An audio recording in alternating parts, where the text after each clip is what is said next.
Hello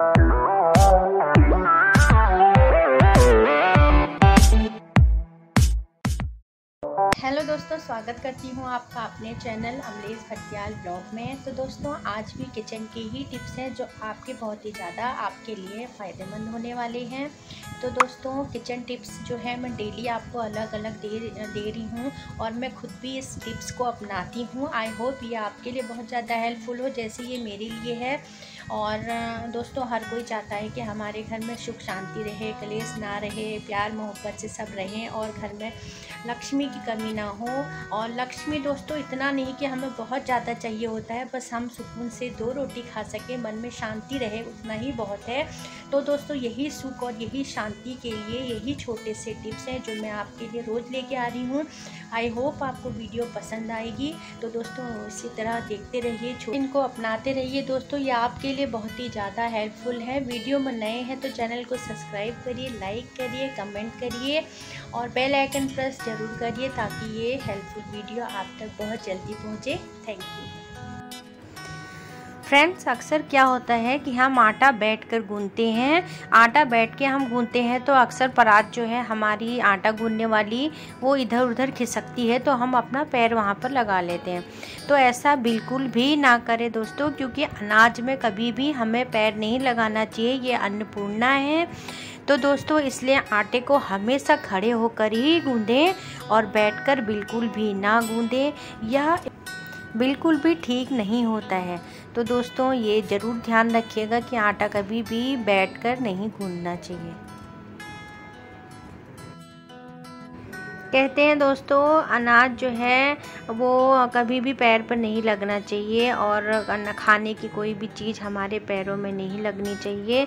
तो इसलिए आटा हमेशा खड़े होकर गूंदे, कभी भी किसी भी अनाज में पैर मत लगाइए, क्योंकि ये हमें अन्न देता है और हम इसकी पूजा करते हैं। तो दोस्तों, ध्यान रखिएगा, आटा बैठकर कभी भी नहीं गूंदना है, हमेशा खड़े होकर आटे को गूंदें, क्योंकि हम ये इसकी रोटी जो है वो गाय के लिए भी निकालते हैं और इसलिए गाय को हम माता मानते हैं, पूजनीय होती है गाय हमारी। तो पैर लगे हुए आटे को अगर हम गूंथते हैं तो ये हमारा स्वीकार नहीं होता है। हम अपने पूर्वजों को भी भोजन निकाल के देते हैं तो यह भी स्वीकार नहीं माना जाएगा, इसलिए आटे को हमेशा खड़े होकर गूंथते हैं।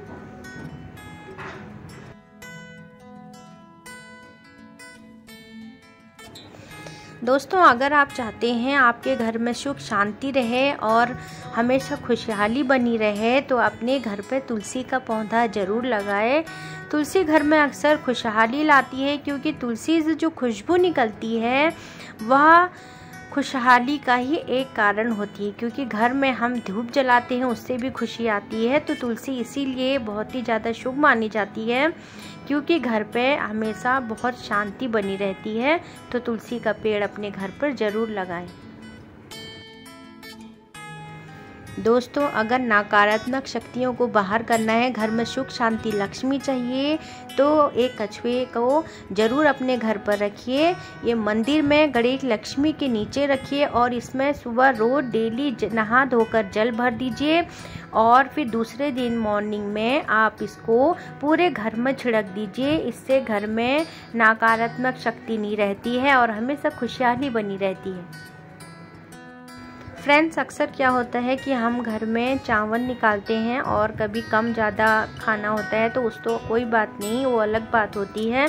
लेकिन अगर हम 2 गिलास 3 गिलास जितना भी निकालते हैं तो हमको ये पूरा भरकर निकालना चाहिए, क्योंकि दोस्तों ऐसा होता है घर पर दरिद्रता नहीं आती है और घर में सुख शांति रहती है और धन अन्न हमेशा आपके किचन में भरा रहता है। तो ध्यान रखिएगा, चावल निकालते समय जितना भी आप निकाल ले हों इतना निकालें कि गिलास से आपके चावल नीचे गिर रहे हों, और कम बिल्कुल भी ना करें उसको, इतना छलकता हुआ चावल निकालिए।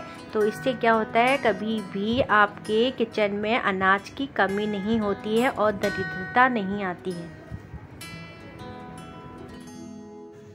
दोस्तों, अगर सभी देवी देवताओं को प्रसन्न करना है, घर में पॉजिटिव एनर्जी रहनी है, तो दोस्तों अपने घर में हमेशा सत्यनारायण की कथा, सुंदरकांड या कोई भी आप कथा करवा सकते हैं, जिससे घर में हवन के जो धुआं होता है उससे घर में पॉजिटिव एनर्जी रहती है, घर में खुशहाली आती है और आपके घर के सभी लोग स्वस्थ रहते हैं।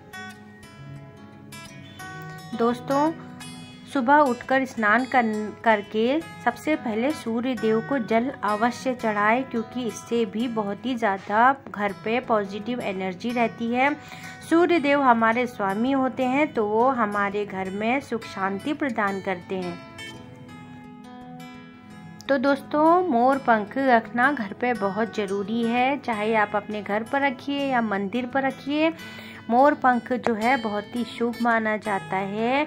मोर पंख दोस्तों हो सकता है तो अपने जहाँ से हम अंदर प्रवेश करते हैं गेट के पास, आप वहाँ पर मोर पंखी रखेंगे तो कोई भी बुरी नज़र आपके घर के अंदर प्रवेश नहीं कर सकती है। यह बहुत ही ज़्यादा शुभ मानी जाती है और कान्हा जी को बहुत ज़्यादा प्रसन्न मोर पंख है। दोस्तों, हल्दी का पौधा बहुत ही घर में शुभ माना जाता है। हो सकता है तो अपने घर पर हमेशा हल्दी का पौधा लगा के रखिए। हल्दी जो है बहुत ही ज़्यादा शुभ, पूजा पाठ में भी काम आती है। तो बाज़ार से ज़्यादा अच्छी हल्दी घर की होती है, तो अपने घर में हल्दी को ज़रूर लगाइए। हल्दी दवाई के रूप में भी काम आती है और पूजा पाठ में भी काम आती है।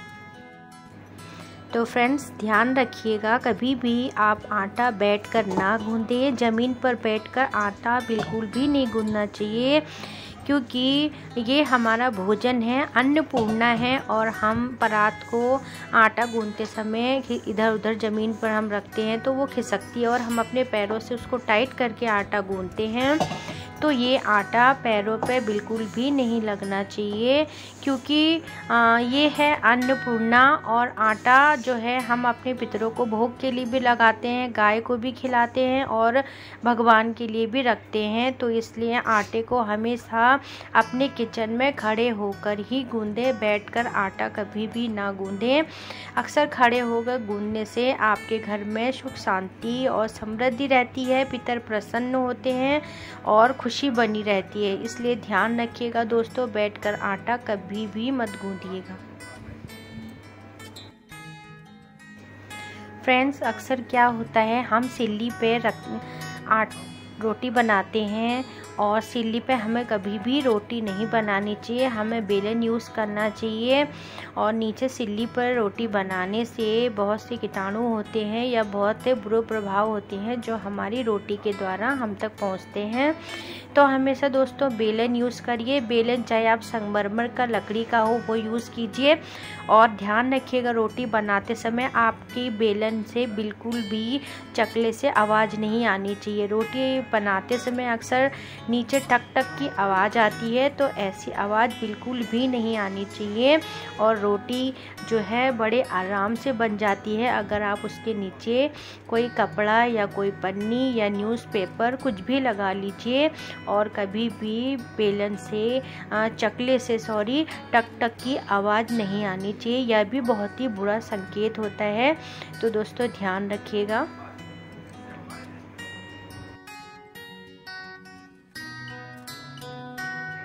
दोस्तों, मोस्ट इम्पॉर्टेंट ये है कि हमारे घर में जितने भी सदस्य होते हैं तो हम उतनी रोटी हिसाब से बनाते हैं। तो अक्सर आप ध्यान रखिएगा, हमें रोटियां गिनती नहीं करनी है, हमें कभी भी रोटियां गिन के नहीं बनानी चाहिए। हमको 9 रोटी, 11 रोटी या 13 रोटी कभी भी नहीं बनानी चाहिए। तो दोस्तों, इससे घर में दरिद्रता आती है और हमारे अन्नपूर्णा हमसे अप्रसन्न रहती है। तो ध्यान रखिएगा, आपको घर में कितनी रोटियां बनानी है, कभी भी इतनी रोटियां कभी नहीं बनाइए। और हाँ, सर्व करते समय 1 या 3 रोटी कभी भी सर्व नहीं करनी चाहिए।